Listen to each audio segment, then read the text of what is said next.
Bienvenue sur Fertilité éclairée, le podcast. Je suis Julie Folenius, naturopathe experte en fertilité et équilibre hormonal. J'accompagne les femmes à reprendre le pouvoir sur leur fertilité et les guider sur le chemin de la maternité. Ma vie a changé lorsque j'ai compris que l'équilibre hormonal était essentiel pour notre santé et que j'avais le pouvoir de changer les choses pour me sentir enfin connectée à mon corps. À travers ce podcast, je souhaite vous partager mon expérience et expertise pour vous guider vous aussi dans ce parcours. Nous aborderons les thèmes de la fertilité, les hormones, mais aussi la grossesse et la santé féminine, avec de temps à autre des invités qui nous livreront leur histoire. Je vous laisse découvrir l'épisode du jour. Belle écoute! Bienvenue pour ce deuxième épisode du podcast. Aujourd'hui, j'avais envie de vous parler du rapport au corps lorsque l'on est en parcours PMA.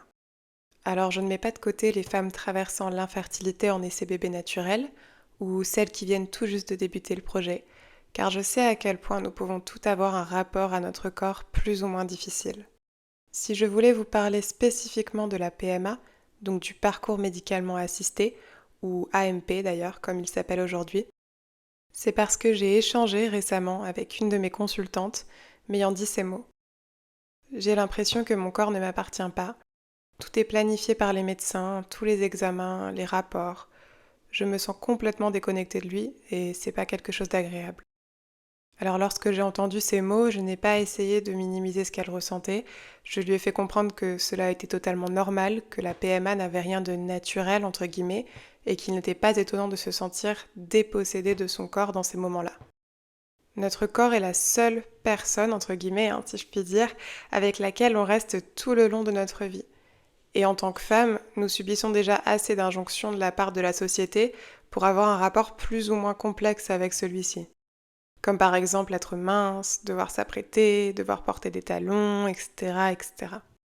Alors personnellement, je ne m'y retrouve pas, ou tout du moins plus, mais je sais que pour certaines, avoir un espèce de contrôle sur le corps est important. Et c'est sur cela que je voulais appuyer aujourd'hui. Comme je l'ai dit précédemment, notre corps, notre enveloppe en quelque sorte, c'est avec elle que l'on passera le restant de notre vie. Et j'ai pour habitude de dire que notre corps est notre jardin et qu'il est important de le cultiver, d'en prendre soin et d'être indulgent avec lui. Alors je ne sors pas cela magiquement, cela n'a pas toujours été inné pour moi de penser comme ça et j'ai dû énormément travailler sur moi pour en arriver à une conclusion pareille, mais je crois que c'est important de vous partager ma vision aujourd'hui. J'ai longtemps voulu contrôler mon corps, le modeler de façon parfaite, jusqu'à le malmener et oublier qu'il était mon partenaire de vie, celui avec qui il est important de ne faire qu'un. Ce corps, donc mon corps, tout comme le vôtre d'ailleurs, mérite de la bienveillance, de l'amour, car c'est grâce à lui que vous pouvez respirer, que vous pouvez ressentir, que vous pouvez toucher, goûter des choses, que vous pouvez avancer. Tout cela pour dire que notre corps est notre allié.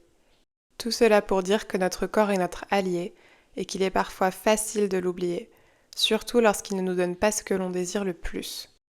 Si vous m'écoutez, c'est sûrement parce que vous n'arrivez pas à avoir ce plus tant désiré sur le test de grossesse ou bien à maintenir une grossesse viable.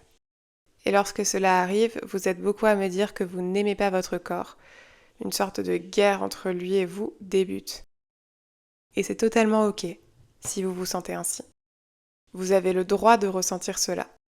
Mais aujourd'hui, je voulais apporter une autre manière de voir les choses.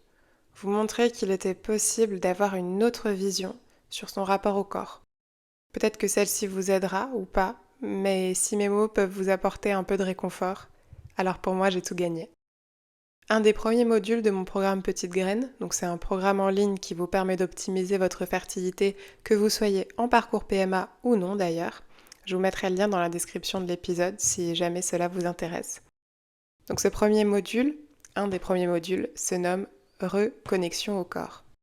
Il me semblait primordial, avant même de parler hygiène de vie, conseils alimentaires, des plantes, etc., de vous apprendre à faire la paix avec votre corps. Car, encore une fois, il ne s'agit que de mon avis, mais pour moi il est important de voir notre corps comme notre allié pour débuter ce chemin vers la maternité, ou tout autre chemin d'ailleurs, il n'y a pas que dans celui de devenir mère que le rapport au corps est important. Car tous les changements que vous allez apporter dans votre vie, C'est avec votre corps que vous allez le faire. Alors aujourd'hui, je voulais vous donner un exercice à mettre en place pour vous permettre d'apaiser votre relation avec votre corps. L'exercice que je voulais vous partager aujourd'hui et que j'apprécie particulièrement est celui des affirmations. Alors les affirmations sont des déclarations positives formulées au présent et exprimant ce que l'on souhaite manifester dans sa vie.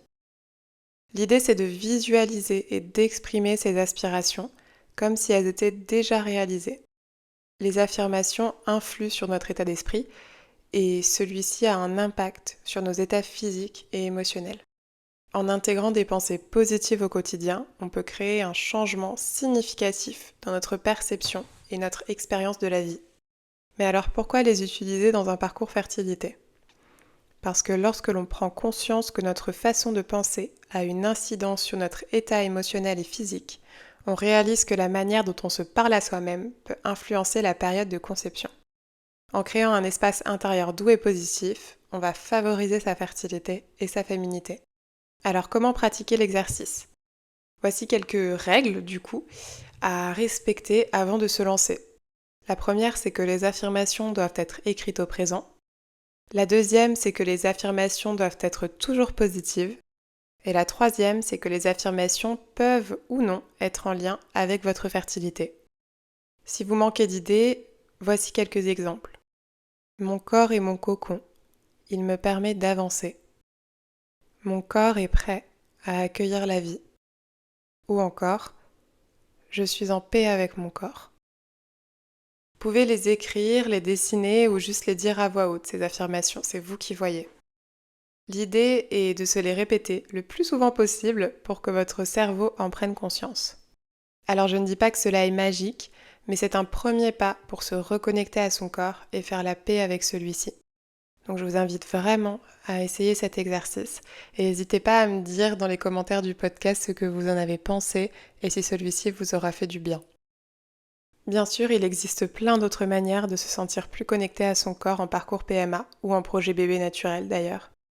Comme l'automassage que j'aime beaucoup, vous pouvez trouver des vidéos sur YouTube ou bientôt sur mon programme.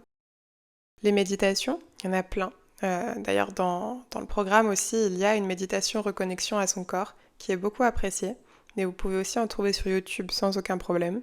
Ou rien que le fait de changer ses habitudes dans son hygiène de vie pour avoir un réel sentiment d'être actrice et non passive dans son parcours vers la maternité. Voilà, nous arrivons à la fin de l'épisode. Je vous dis à bientôt dans le podcast Fertilité éclairée.